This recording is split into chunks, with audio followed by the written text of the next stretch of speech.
The pair of you work very hard to keep a nice home together. I can see when I walk into the door.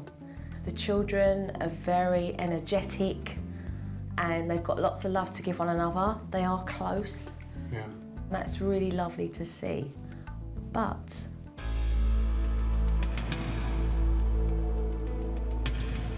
it's mob rule in this house. Your 4 children control the pair of you. The aggression is just absolutely disgusting. They swear. They hit one another. They spit. It's just appalling. No, we agree, don't we? Yeah, totally. You can't even take them out in public. Because they're like wild animals roaming everywhere. And it emotionally upsets me. You're scared because you don't know what they're going to do next. You don't know if they're going to throw something in your head or whether they're going to behave. I mean, I walked into this house, I had a brick thrown at me.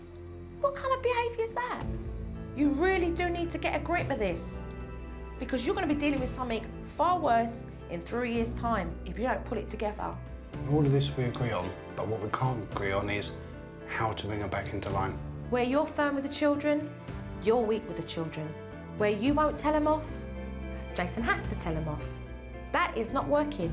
None of you are backing one another up. Karen, why can't you tell your kids off? I just don't like seeing them upset. Your kids love you. Your children love you unconditionally. Sorry. Karen, your children won't turn around and go, I hate you, because you've decided that you need to put house rules down. You're so scared that your kids are going to grow up and not love you. Am I right or am I wrong? Yeah, it's true. You guys need to come together, okay? Jason, you need to validate that your wife's struggling. Are you willing 100% to take everything it's got in you to change your family? That's the reason I wake up every single morning. That's the reason I do the work and the hours I do is for Karen and the children.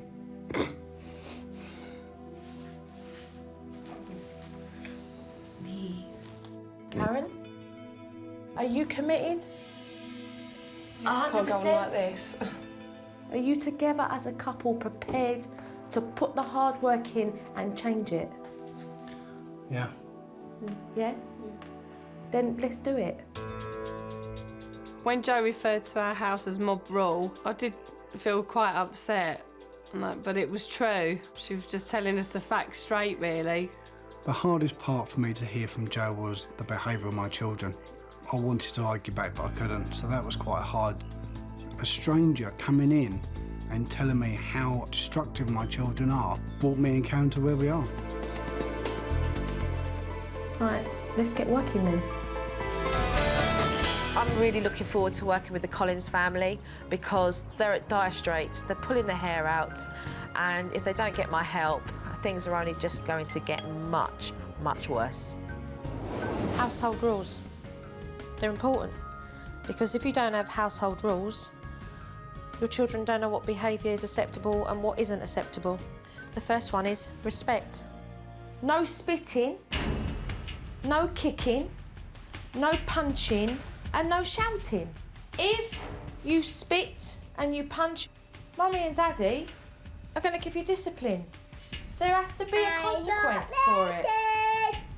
Joseph, stop it. Why did you do that? Stop it, I've not finished talking.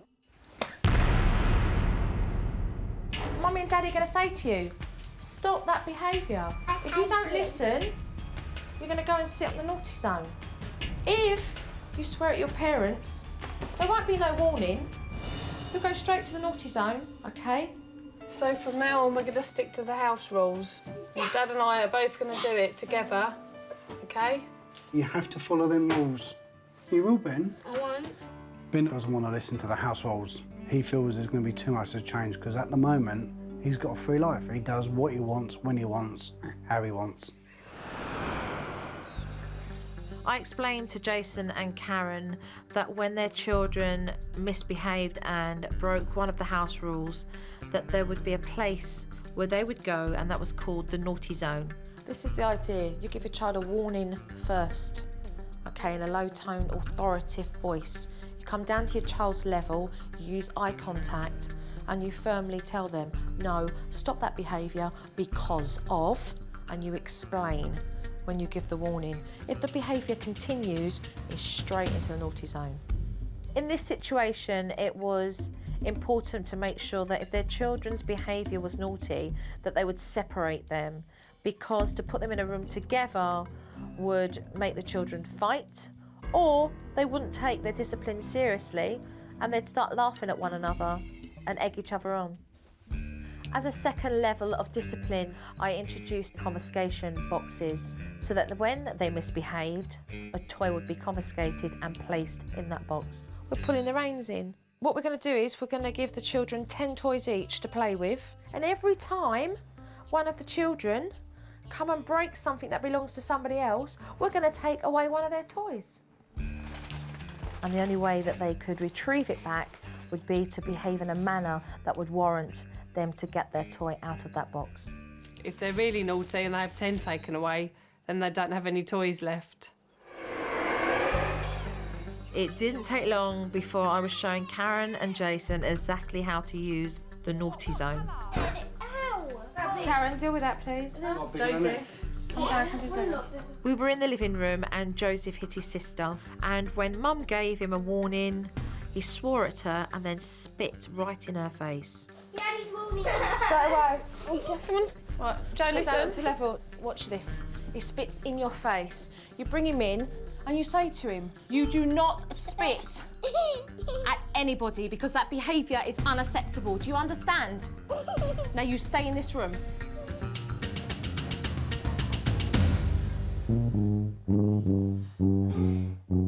Joseph was not given in to the naughty zone. And then all of a sudden he peed in the middle of the floor like a dog. Want an apology, Joe? No. I want an apology. Right, he doesn't get one. We go. Let's go. Now, if he can't say he's sorry for that behaviour, then he stays in here. Yeah? Close the door and put him back in. Go and get him. You've gone again. Ignore it. In the room. Ignore it. I can't believe this 4-year-old has just given his mum the finger. It's just disgusting. We've got a lock on the door, so why can't we just lock the door and keep him in there for his defined time? You can't lock your kids up to control them.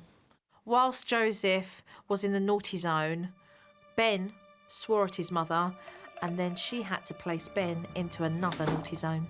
You come out, Ben, when you stop swearing, OK? No sooner had she got one child into a naughty zone, the other one had come out of theirs. Back in the room. Now, come on. There were times when Mum was really struggling to make the naughty zone technique work because the boys were pushing the technique to the extreme limits. Ben, what did I say to you? Guys, Jesus, stop me. Ben, in there now. No.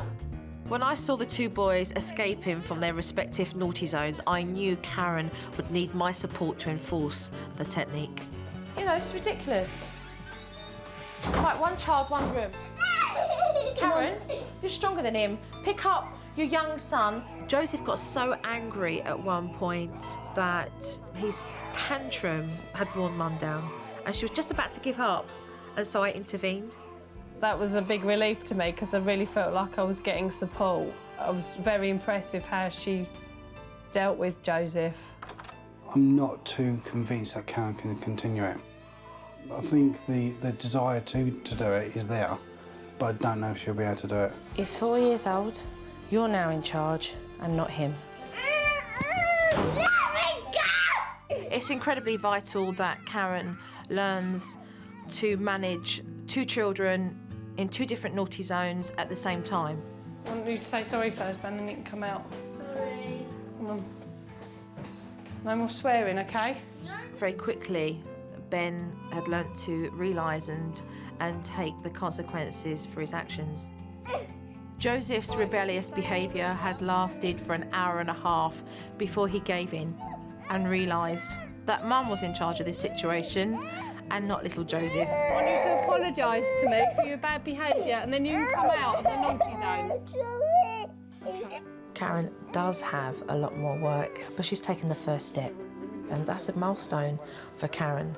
Josie went in and out quite a few times, but it was a lot less stressful than shouting at him, and I didn't feel so wound up. Hopefully it can only get better from now. Go and get a drink now and we'll make some cakes.